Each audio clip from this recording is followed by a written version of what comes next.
तफसील से हमारी गुफ्तगू हो रही है। पाक चीन दोस्ती के बुनियाद एक बड़ा पिवट यानी कि सी पैक, इसका मुस्तकबिल ख़तरे में नज़र आ रहा है, एक बंद गली में नज़र आ रहा है। इसकी बुनियादी वजह यह है कि पाकिस्तान चीन को जो वाजिबुल अदा अदायगियाँ हैं उसकी देने की सकत नहीं रखती। पाकिस्तान की मईशत, पाकिस्तान के ख़जाने में इस बात की कतई कोई गुंजाइश नहीं है कि वो ये अदायगियाँ कर सके। दूसरी जानिब पाकिस्तान की मईशत, माशी तरक्की वो इस महंगी तरीन बिजली की मुतहम्मिल नहीं हो सकती जिसमें कि 80 रुपये फ़ी यूनिट तक बिजली की कीमत हो चुकी है। न पाकिस्तान की आवाम न पाकिस्तान का कारोबार, गोया कि ये सी पैक और इससे मुंसलिक बिजली मंसूबे और पाकिस्तान का बिजली का पूरा सेक्टर एक बंद गली के अंदर खड़ा हुआ है। अब इस मामले को चीन के साथ उठाना है, चीन के साथ मुसलसल राब्ता है, बातचीत हो रही है। और अभी हमने आपको डॉक्टर फजलुर रहमान से, जो कि बीजिंग में थे, हमें चीनी हुकूमत का पूरा मौक़िफ़ हमारे सामने रखा, जिससे वाज़ेह तौर पर लगता है कि चीन की नाराज़गी बरकरार है और बहरहाल किसी भी सूरत के अंदर ये नहीं लगता कि पाकिस्तान को वो कंसेशन जो चीन से दरकार हैं वो उसको माज़ी करीब में मिल जाएँ। पाकिस्तान की बुनियादी ज़रूरत यह है, पहली ज़रूरत यह है कि किसी सूरत से पाकिस्तान को उन कर्ज़ों की अदायगी मौक़र कर दी जाए या पाकिस्तान का चाइनीज़ डेट जो है वो रीप्रोफाइलिंग उसकी हो जाए, 10 साल के बजाय हम 20 साल में वो दे सकें। लग नहीं रहा कि चीन अभी फ़िलहाल इसके लिए तैयार है। दूसरी जानिब पाकिस्तान के सी पैक के हवाले से सिर्फ मसला ये डेट प्रोफाइलिंग नहीं है बल्कि और भी मसाइल हैं बड़े संगीन, कैपेसिटी पेमेंट, 17% डॉलराइज रिटर्न और ये तमाम मामलात जिसने इस पूरे मंसूबे को बंद गली में खड़े कर दिया है। वाज़े तौर पे हम ये कह सकते हैं कि पाकिस्तान ऑप्शंस देख रहा है कि किस तरीके से अब इस सूरत हाल से निपटा जाए, जिसमें एक ऑप्शन ये भी है कि सी पैक के तहत इन IPPs को पाकिस्तान खुद ले ले, खुद ख़रीद ले, इसके लिए मंसूबा बनाए और कम से कम जो 17% डॉलराइज रिटर्न है, कैपेसिटी पेमेंट्स हैं और ये तमाम जो इसकी फाइनेंशियल चार्जेस हैं, इससे किसी सूरत से छुटकारा हासिल किया जाए। इस पर एक मुस्तलद और माहिराना राय हासिल करेंगे और इसके लिए सी पैक मामलात के अलावा माशी उमूर के 2 बार पाकिस्तान के वज़ीर ख़जाना भी रह चुके डॉक्टर मिफ्ताह इस्माइल ने हमें ज्वाइन किया है। बहुत बहुत शुक्रिया मिफ्ताह इस्माइल साहब, आपने हमें ज्वाइन किया है। इसमें कोई शक नहीं है कि सी पैक इस वक्त एक बंद गली में खड़ा है, इसका मुस्तकबिल। अब हम ऑप्शंस देख रहे हैं कि हम क्या कर सकते हैं। चीन से अभी तक हमें कोई बहुत ही डिसाइसिव किस्म का पॉजिटिव रिस्पांस नहीं मिला है। ये वजह उसकी मुतअद्दिद वजूहात हैं। अब हम अपने ऑप्शंस को गौर कर रहे हैं। ज़रा आप नज़र डालें कि पाकिस्तान के पास इस सूरत हाल में क्या ऑप्शंस हैं। शुक्रिया कामरान भाई। देखिए, गुजारिश ये है कि जो लोग ये बात कर रहे हैं कि सर्कुलर डेट हम देना छोड़ दें और इन IPPs को, तो ये याद रखिएगा कि 450 अरब रुपया हम जो सर्कुलर डेट के 2200 अरब रुपया देते हैं उसमें से 450 अरब रुपया जो है वो हम न्यूक्लियर प्लांट्स के देते हैं। और इस वक्त भी जैसे मैं और आप बात कर रहे हैं तो एक न्यूक्लियर प्लांट चश्मा 5 बन रहा है। तो अगर हम न्यूक्लियर के पैसे देना छोड़ देंगे तो चाइना क्या कंटिन्यू करेगा 5वां न्यूक्लियर चश्मा 5 को? और ये न्यूक्लियर प्लांट्स जो थे वो हमने बहुत सारे स्ट्रेटेजिक रीजंस की वजह से भी लिए हुए थे, तो क्या उसके पैसे नहीं देने चाहिए? इसी तरह हाइडल है, 282 अरब रुपया आपको हाइडल का देना पड़ता है। वो सारे के सारा चीन का तो नहीं है, लेकिन इस वक्त भी आप मोमिन डैम भी बनवा रहे हैं और दियामिर बादशाह भी बना रहे हैं जिसकी फाइनेंसिंग आपको नहीं है। अगर आप ये बात कर रहे हैं कि हम इनके पैसे नहीं देंगे तो आपको मोमिन डैम की और दियामिर बादशाह की आगे कौन कंस्ट्रक्शन करके देगा? इंपोर्टेड कोल पे और लोकल कोल पे, और मैं समझता हूँ कि शायद एक आध कोल का प्लांट ज़्यादा है, तकरीबन 700 अरब रुपए आपको देने हैं। ये एक मसला है। लेकिन आप ये भी देख लीजिए कि ये जो 700 अरब रुपया जो इंपोर्टेड कोल पे देते हैं, तो कोल की बिजली जो है वो इतनी महंगी नहीं है कंपेयर टू, मिसाल के तौर पे विंड है, उसकी बिजली बहुत महंगी है, सोलर की बिजली बहुत महंगी है, बगास की बिजली बहुत महंगी है, न्यूक्लियर की बिजली भी बहुत महंगी है। तो हमको सिर्फ ये कहना काफ़ी नहीं है कि हम ये पैसे नहीं देंगे। जो आपने एक बड़ी अच्छी तजवीज़ की है इब्तदाइये में अपनी दी है कि भाई इनके आप टर्म्स बढ़ा दीजिए, और ये बिल्कुल आई थिंक कि आप बात कर सकते हैं चाइनीज़ कंपनी से या चाइनीज़ गवर्नमेंट से कि जो हमको अगले 5-6 साल में पेमेंट्स करनी है वो हम 8-9 साल में पेमेंट कर देंगे। उसकी थोड़ी सी टर्म्स को बढ़ा दो तो थोड़ी सी आसानी हो जाए, लेकिन साथ साथ लेकिन भाई ये बताइएगा कि खाली कहने से तो नहीं होगा ना, हमारे पास एक प्लान होना चाहिए। आप कह रहे हैं कि इसको रीप्रोफाइल इतना कर दो कि 5 साल के बजाय हम 8 साल में दे देंगे, मगर उसके लिए एक प्लान चाहिए।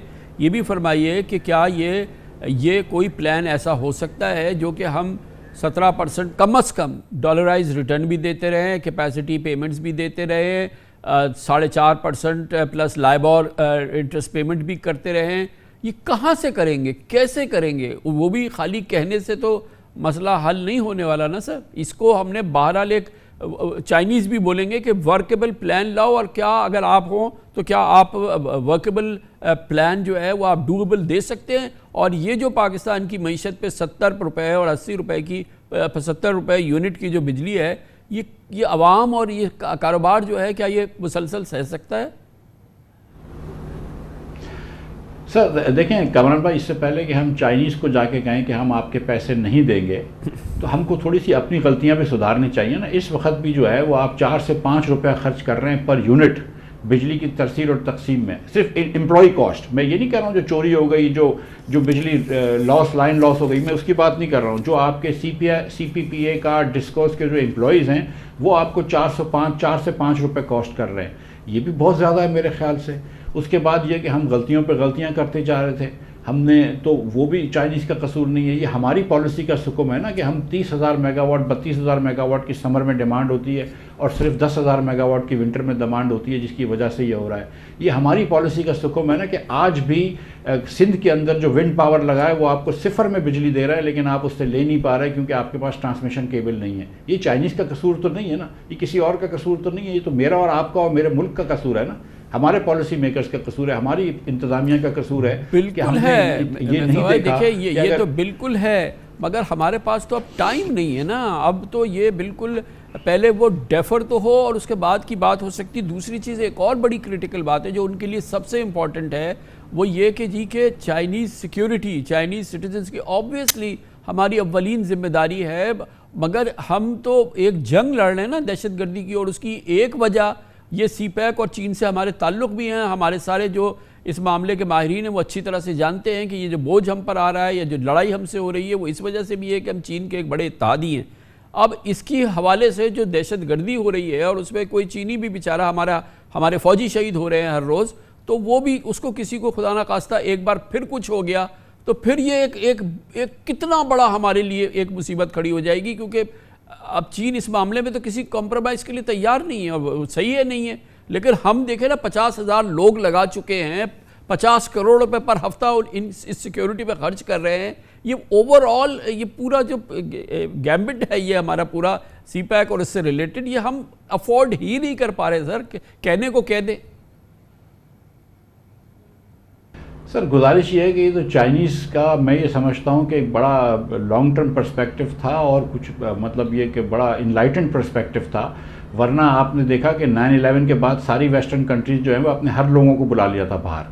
तो चाइनीज़ तो इतनी मरतबा गवादर में मुतअद्दिद अटैक्स हुए हैं, कराची में अटैक्स हुए हैं, दियामीर के पास अटैक्स हुए हैं, उसके बाद भी चाइनीज़ आज भी आपके साथ खड़े हैं। लेकिन ये फ़र्ज़ तो हमारा है ना, हम इसलिए तो CPEC से नहीं निकल सकते कि हम कह रहे हैं कि हम तुमको बर्दाश्त नहीं कर सकते क्योंकि यहाँ पर तुम्हारे ऊपर अटैक होते हैं।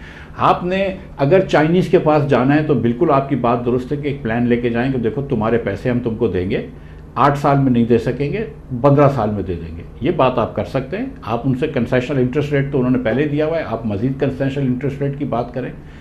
लेकिन सर आप ये याद रखिए कि 35% हमारा लोन चाइना से है, 65% लोन हमारा, 10% लोन सऊदी अरब वगैरह से है, 8-10%, और 55-60% लोन हमारा वेस्टर्न कंट्रीज से है। मगर वो वेस्टर्न कंट्रीज़ तो अगर हम चाइना को मुरीद इल्ज़ाम ठहराते हैं हमारे डेट ट्रैप होने में, तो फिर वेस्टर्न कंट्रीज़ भी हमको उनसे डबल लोन दिया हुआ है। और ये भी बात देखिए कि आज भी चाइना के जो बैंक्स हैं, वो एशियन इंफ्रास्ट्रक्चर बैंक, वो आज भी हमको लोन देता है। सो मतलब इट्स नॉट दैट इजी कि हम जाके अचानक जो है वो कह दें कि हम अच्छा ये बताइएगा कि हम अगर अभी हम इस बात पे ही फोकस करें कि जो हमारे लिए इस वक्त तो सस्टेनेबल नहीं है ना, ये तो अभी हम एक मफरूज़े पे बात कर रहे हैं कि चाइना हमें अपने डेट को रीप्रोफाइल कर दे। देखिए हमें फीडबैक कोई बहुत पॉजिटिव नहीं है। अभी जो प्राइम मिनिस्टर गए थे और वहाँ से वापस आए तो जो फीडबैक है उसमें वो बिल्कुल उसमें कहीं गुंजाइश फ़िलहाल हमें नज़र नहीं आ रही है। ये बताएं कि जो अब हम ऑप्शंस देख रहे हैं उसमें एक ही ऑप्शन भी है कि ये चाइनीज़ IPPs वगैरह हैं, ये चीज़ें हैं, ये पाकिस्तान एक्वायर करे और इसके लिए एक डेट रेस करे, और फिर इसके ज़रिए कम से कम हम जो ये फाइनेंशियल चार्जेस हैं, मैसिव फाइनेंशियल चार्जेस हैं, उससे तो किसी सूरत से जान छुड़ाएं। और इस ऑप्शन को हम एक्सरसाइज क्या हम कर सकते हैं? सॉरी सर, ये नहीं कर सकते माजरत के साथ, क्योंकि आपने ये फरमाया कि ये हम ख़रीद लें इनसे, तो आपको उनके पैसे देने पड़ेंगे, आपके पास किस्त देने के तो पैसे नहीं हैं, तो आपने कहा डेट रेस करें। इस वक्त आपको डेट कौन देगा? एक मगरबी मुल्क ने, एक मगरबी प्राइवेट कमर्शियल बैंक ने हमको $1 का लोन नहीं दिया है कितने अरसे से, 10-15 साल से।